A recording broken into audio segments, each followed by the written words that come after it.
The path is just 1 foot wide. On a cold morning, on a remote northern island, you begin to walk.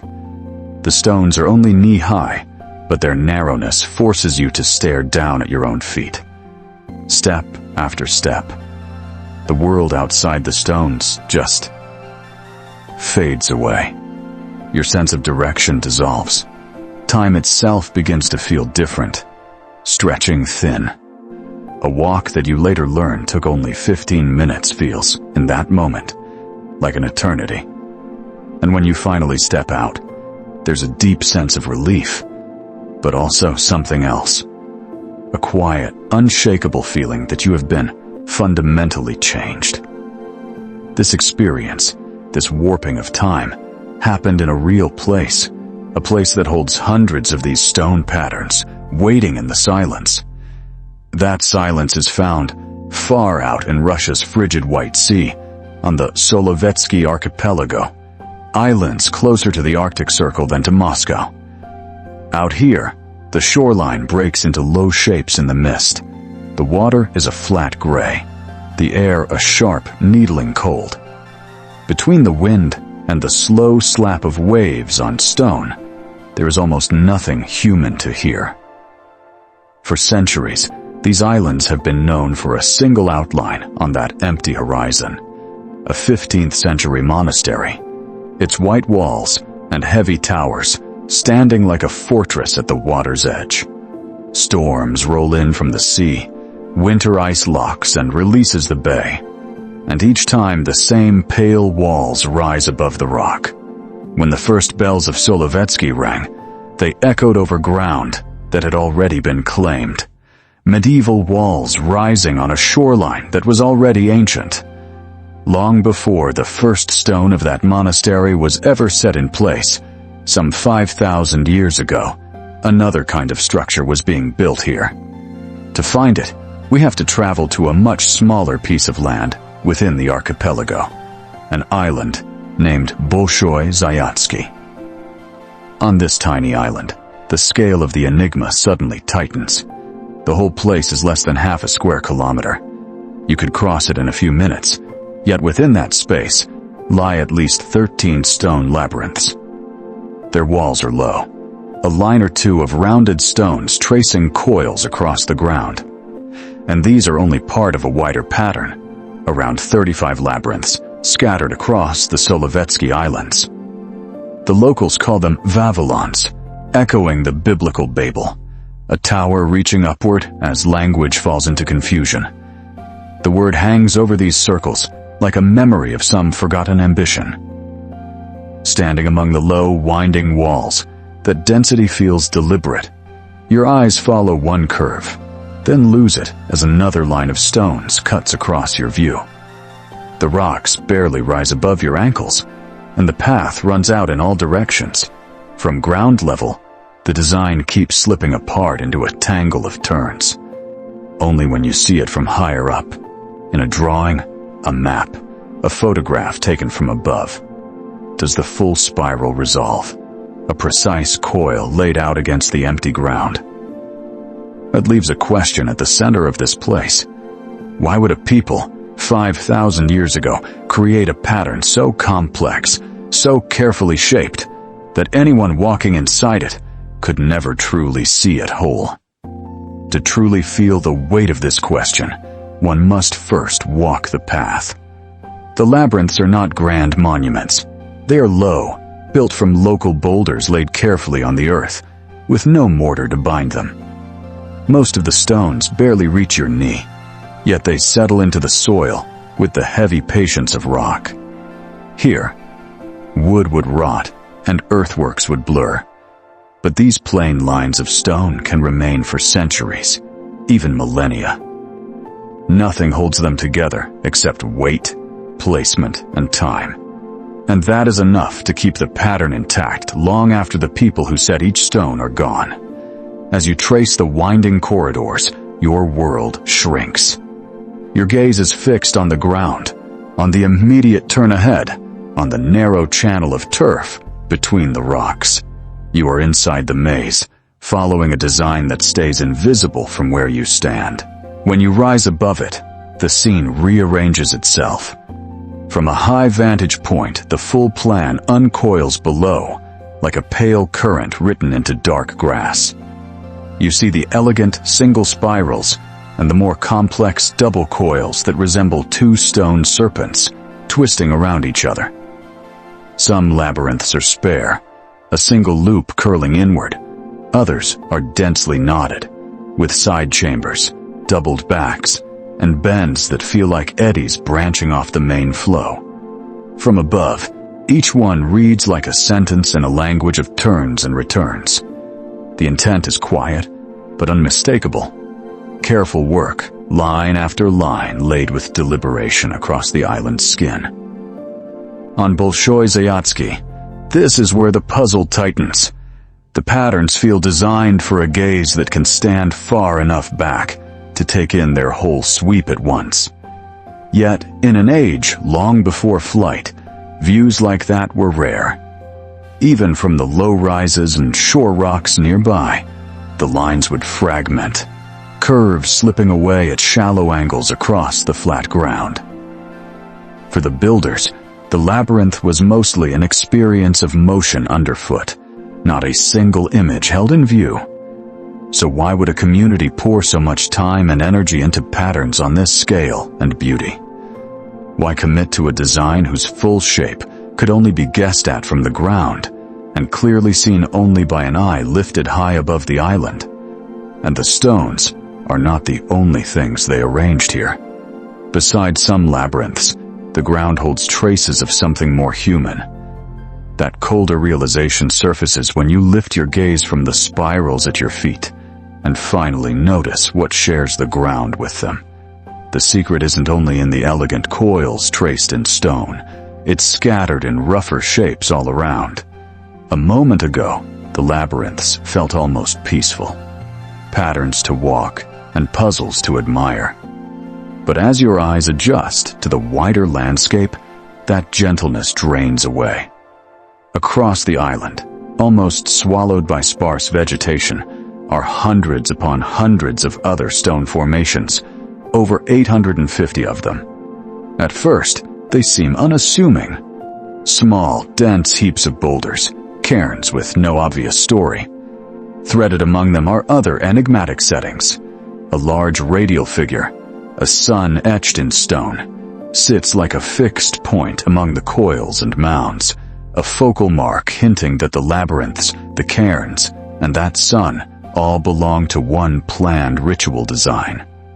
For years, though, the heaps stayed mute, their purpose a quiet question mark, until a team of archaeologists chose to look closer, not just at the shapes from above, but inside the stones.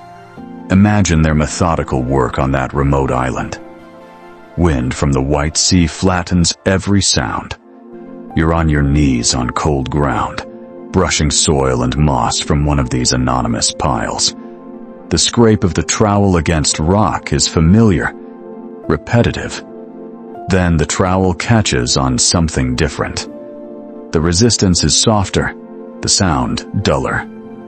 You lift it out with your hand instead. It feels wrong against your glove, too light, too porous to be just another stone. You clear the last film of earth with the side of your thumb, and the truth sharpens into view. A fragment, a thin, brittle curve from a human skull. Work slows. Every movement becomes deliberate. You widen the pit, and more pieces emerge from between the boulders. Splinters of bone, the worn edge of a long bone, pale against dark soil. A shallow tray begins to fill. A little way off, another archaeologist opens a second cairn, then a third farther along the same ridge. Each time the same quiet call for others to come and look. Wherever they test these heaps on this island, of over 850 cairns, human bone fragments rise out of mound after mound, until it's hard to pretend they are anything else. Slowly, the way you see the island changes. It no longer feels like an open-air gallery of puzzles or a stone observatory under the sky. It reads as something heavier now, a cemetery, a vast prehistoric ritual ground. Those elegant stone serpents and mesmerizing spirals are not just patterns on the ground. They are pathways through a sacred landscape, a place tied to death, to burial, and to whatever people believed waited beyond. Yet this was not simply a place to leave the dead. The complexity, the disorienting labyrinths beside the burial mounds, cairns alongside that stone sun, suggests something more than passive remembrance. It hints at a process, a sequence the living had to move through. What if the labyrinths weren't only symbols for the journey into the afterlife, but somehow part of that journey itself? The mystery here isn't just who is buried in these heaps, it is what was done to them, and to those who walked these coils with them before they finally crossed over. We have traced the ritual to its threshold, the bones, the burial mounds, the body poised on the edge of whatever came next. We've seen the what, the bones, and the ride itself. Now, modern science may give us the how. Here, a theory from psychology and archaeology steps in. It suggests that these stone labyrinths were not only symbols of a journey, but may have functioned as devices, carefully laid out paths meant to shift the walker's state of mind. For the first time, an idea from cognitive science seems to click into place with what was done on these ancient stones. The mechanism rests on a concept called embodied cognition, the idea that what the body does shapes what the mind experiences. As one walks the single, continuous, spiraling path, there are no choices, no crossroads to solve. The path simply is. Step after step, the same tight turns repeat, the body looping back over itself. This steady, enclosed motion begins to tug at the brain's internal compass, its sense of direction, of distance, and gradually, of time. Psychologists would recognize these shifts as the beginnings of an altered state of consciousness, the same territory that appears in shamanic trance or deep meditation. People who test these layouts today describe it in almost the same language. Researcher Vlad Abramov, walking the stone labyrinths on the Solovetsky Islands, wrote that after just a few turns, subjectively, the time stops. In his account, the external world keeps moving, but inside the path, something in time seems to loosen. Modern experiments echo him. In 2018, a study led by Lizier followed people as they walked modern replicas of these single-path labyrinths.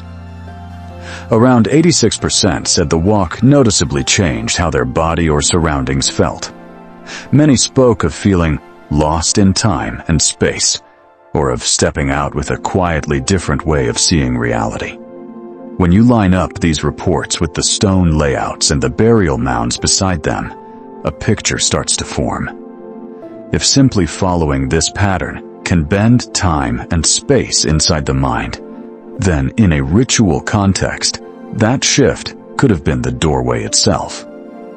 Some researchers argue that ancient builders, through experience, may have discovered this effect and shaped the paths to bring it on, turning the labyrinth into a tool for entering an altered state of consciousness. Within that altered state, the boundary between the living and the dead may have felt thin. For someone walking these stones for a lost relative, each turn could have been a way of drawing closer, of listening for ancestral voices, of tracing the imagined geography of the dead, or of shedding an old self to be symbolically reborn, a kind of inner crossing over. We can only guess what it felt like from inside that spiral, but the theory offers a rare scientific lens on experiences that once belonged only to shamans. The labyrinth becomes the vessel, and the mind becomes the ocean it sails on. For a moment, it can feel as though everything finally lines up. The stones underfoot, the repetitive walk, the warped sense of time, the funerary traces around the maze. One coherent way of reading the Solovetsky Labyrinths comes into focus. But just as the picture seems ready to settle, the path we've been following shatters into a global map, because this same peculiar single-path spiral is not confined to these remote Russian islands. Variations of the very same pattern, often with the same distinctive sequence of turns, appear etched into the earth in places separated by oceans and millennia, in the high deserts of North America, on the rocky shores of Scandinavia, carved into clay tablets in Bronze Age Greece, cultures that, by all historical accounts, never met. The question is no longer just how one labyrinth may have worked. It is now why this pattern was everywhere. And if this were a neat, tidy story, it would end right there. On a remote Russian island, with a compelling theory about ritual, consciousness, and the thin veil between worlds. It feels, for a moment, like a complete, self-contained mystery. But the story does not end there. In a way, it does not even begin there. Just as we start to feel we have grasped the purpose of these stone pathways, a single fact fractures the picture. The patterns on the Solovetsky Islands are not unique. They are not even particularly Russian. Step away from the White Sea in your mind, and let the map widen.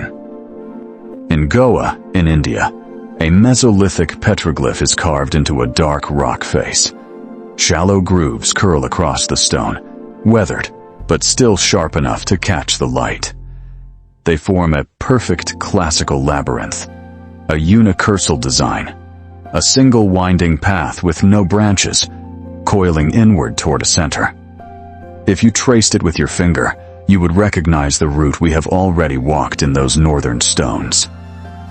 Far to the west, at Pylos in Greece around 1200 BC, a clay tablet from a Mycenaean palace comes out of the earth. It is small enough to rest in a hand, its surface marked by the pressure of long faded fingers and tools. In one corner, someone once scratched a casual little diagram into the soft clay before it hardened. Seen from above, the lines bend and turn in that same unbroken path toward the middle, as if the Russian labyrinths had been compressed into the size of a postcard. On another continent entirely, across the ocean, and deep into the desert of what is now the American Southwest, the Tohono O'odham people keep a sacred symbol they call the Man in the Maze. It spirals across the tight weave of their baskets, appears in sand paintings that vanish with the wind, and is pecked into desert rock. The design opens at one edge and winds inward in a single continuous track, visually indistinguishable from the labyrinths laid out in distant stone. Stop. India. Greece. The Americas. It is easy to let these places blur together, but we are not just looking at similar art. We are staring at a ghost, a single pattern that whispers across oceans and millennia. And the question is not only how, but who. And the echo does not stop there. As recently as 2025, researchers documented a 15-circuit labyrinth laid out in stone in Maharashtra, India. It is estimated to be around 2,000 years old, a later ripple in time, yet still the same relentless circling path stamped into the earth. These are not loose similarities. These are specific, matching motifs appearing in cultures that supposedly had no contact with one another, separated by thousands of miles and thousands of years. This kind of global synchronicity does not sit comfortably inside conventional models of history. At the very least, it presses at their edges and forces a question that feels almost too large to ask. Are we looking at evidence of a forgotten global human connection, the psychic blueprint of a shared consciousness? Or is this the faint architectural echo of a single, lost mother culture that seeded the entire world? This global connection is the deepest part of the mystery. No one has a definitive answer. It is a puzzle we are all trying to solve together. What do you believe links these identical patterns across continents? A lost civilization? A shared human consciousness? Or something else entirely? Share your theories below. I am still circling this question myself, because while academics debate ancient trade routes, suggesting the labyrinth motif slowly diffused from one culture to another, or invoke collective archetypes to say that human minds everywhere might simply arrive at the same symbol, there is something about the precision of these matches and the distances involved that refuses to settle. Some experiences cut straight through that noise, and it turns out one of the most famous actresses in the world, an Oscar winner, walked one of these labyrinths. And remembered. She remembered a life in a civilization we have been told never existed. Her name is Shirley MacLaine. For her, this journey into another sense of time began not on a wind-swept Russian island, but at home, on a ranch in the high desert of New Mexico. In the mid-1990s, she had a classical stone labyrinth laid out there, a 7-circuit pattern matching the ancient designs carved into rock from Solovki to the Mediterranean. She walked it as a ritual, slow steps on packed earth, desert light on the stones, wind, the only real sound. As she followed the single path, turning back and back toward the center, her sense of the day began to loosen. The distance from entrance to center felt both too long and strangely short, just as Vlad's walk among the Solovki stones had warped his sense of time. In that altered pacing, she sought what she called inner guidance, the noise of ordinary thought thinning until the labyrinth felt less like a path and more like a mirror. Years later, that practice of stepping off ordinary time would echo in a very different landscape. 2 decades later, in 2015, she was on location, filming in the Canary Islands. Volcanic slopes, Atlantic wind, the pulse of the ocean below the set. For centuries, esoteric writers have pointed to these islands as possible surviving peaks of Atlantis, the last mountaintops of a continent that slipped beneath the sea. In her account, the moment arrives without warning. She is standing between takes when an 8-foot figure of golden light is simply there in front of her, silent, more presence than person. It doesn't feel like an idea to entertain or a vision she is trying to summon. It hits at once, as if a door in her awareness swings open. "I can remember a past life in Atlantis," she would later say. "I'm looking at another sense of time." She describes the memory not as a neat storyline, but as what she calls emotional picture facts. Thick, salt-heavy air, sunlight on skin that is hers but not from this lifetime, the interior mood of a civilization both advanced and fragile. In her telling, she isn't watching from afar. She is inhabiting it, in Atlantis and in the Canary Islands at once, stretched across 2 moments, the way a current can run through different depths of the same sea. What anchors it for her is a single sensation she returns to, a profound feeling of coming home, not to a building or a set or a familiar role, but to a pattern of existence she somehow already knows. For her, this isn't metaphor.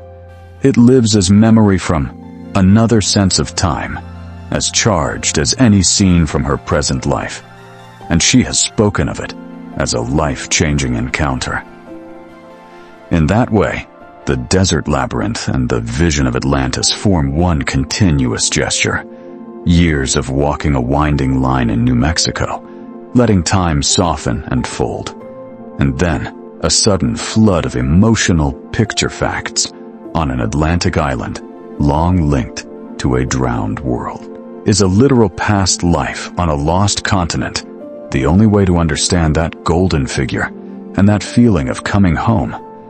Or could the labyrinth and everything it stirred in her be connecting not to a place on the map, but to a state of being, a current of human memory that sometimes rises to the surface, reminding us of a part of ourselves we've forgotten? To walk that path, the one leading inward, requires a different kind of map. one that charts not lost continents, but the shared currents of the human mind. If we set aside the idea of a single source, a single global civilization, we find other, equally profound explanations for these stone patterns emerging from the earth. The most direct theories are anchored in survival. Along the coasts of the White Sea and other northern shores, labyrinths sit in zones of prehistoric fishing near simple camps.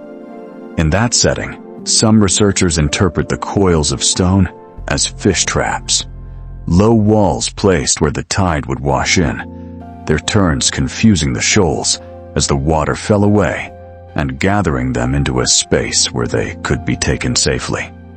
Some instead imagine a different tool. In the unforgiving north, where short summers and long winters make every change in light matter, the idea of a stone calendar has weight. In this reading, the repeated turns and single center could have helped mark the turning of the year or the return of runs of fish, less a precise observatory than a reminder of when the world would lean back toward warmth. These practical visions do real work. Fish traps would tie the geometry back to the tides that fed these communities and to the dangers of open water. Seasonal markers would fit a world where survival hinged on knowing when ice would break. Yet they still do not quite touch the way this exact coiling form keeps returning, charged with meaning in places that never met. To follow that repetition, we have to slip into a different current of explanation. One such current is borrowed from biology. Convergent evolution. Different maritime peoples, separated in distance and time, could arrive independently at a similar ritual form, without any single mother culture behind it, simply because they were facing the same problem. The sea that fed them could also erase them. Boats vanished, storms rose, lives depended on reading tides, and runs no one fully controlled. A winding stone path that leads in and then out again becomes a way to rehearse that danger, to master what cannot be mastered outside the stones. Along the White Sea, the highest density of these labyrinths lies on coasts tied to prehistoric maritime activity and seasonal fishing stations. Scholars like MacLaine, writing in the journal Cairns, cite this clustering, ritual structures where life was most exposed to the sea, as support for a local, environment-driven origin rather than a memory of a distant homeland, and as a strong piece of the convergent evolution reading. This doesn't erase the wonder, it redirects it. The evidence is fragmentary, so fish traps, calendars, and convergent rituals can all stand side by side, and the truth is probably somewhere in the middle. After all the maps and models, we return to one figure, Nikolai Vinogradov, on a small White Sea island, spending his last years among these stones, trying to turn their winding paths into a way to walk toward his own mortality. That man's name was Nikolai Vinogradov. He was an ethnographer, a patient listener to other people's stories. And in the 1920s, he found himself on the Solovetsky Islands not as a researcher on an expedition, but as a prisoner in the Gulag. One of the first and most brutal camps rose there, on the same ground where those quiet stone labyrinths lay pressed into the earth.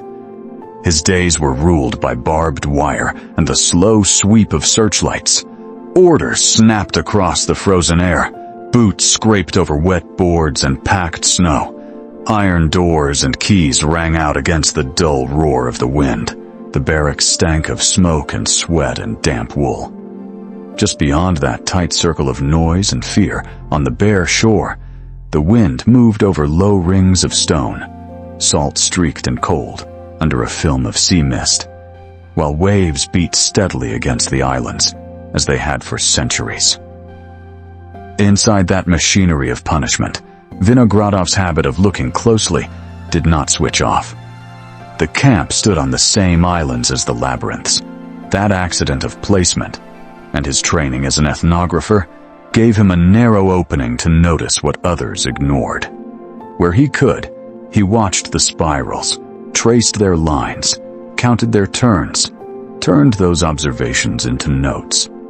From inside a prison camp, those notes somehow became the first systematic scientific reports on the labyrinths, published in 1927. That quiet work, done under watchtowers and wire on an island ringed by cold water, is still the foundation for how we try to understand these structures today. He had to know that in a system built on fear, too much attention could be dangerous, yet he kept turning back to the stones. Whatever charge the state chose to write down, the result was the same. In 1938, Nikolai Vinogradov was executed. The man disappeared into the machinery of repression. His pages remained. His need to understand outlived him. Seen from that shoreline, the labyrinth stops being just a puzzle from prehistory. It becomes the track worn by many kinds of footsteps. A prehistoric shaman. A prisoner stealing a moment of thought. And now us, following their paths in the dark with our minds. Its stones do not tell us exactly who built it, or why. Instead, they hold space for the act of looking itself, for the way a person can move, turn, and double back through uncertainty, and come away carrying a slightly different sense of what a human life can be, even under wire and frost.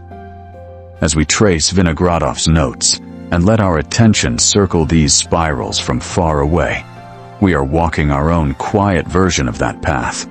The questions stay open, like channels under the surface, and something in us shifts simply by staying with them. The man who went in was not the same who came out on the other side. That seems to be the oldest thing these stones are willing to say. It was likely true for the people who first walked them, true for Nikolai Vinogradov on that remote island. And in a quieter way, true for anyone who lets a mystery like this work on them for a while. This mystery doesn't close when the episode ends. If you want to keep moving with me along these submerged paths and other thresholds in our shared past, you can subscribe, and we will keep following where the currents of the unknown lead us, together.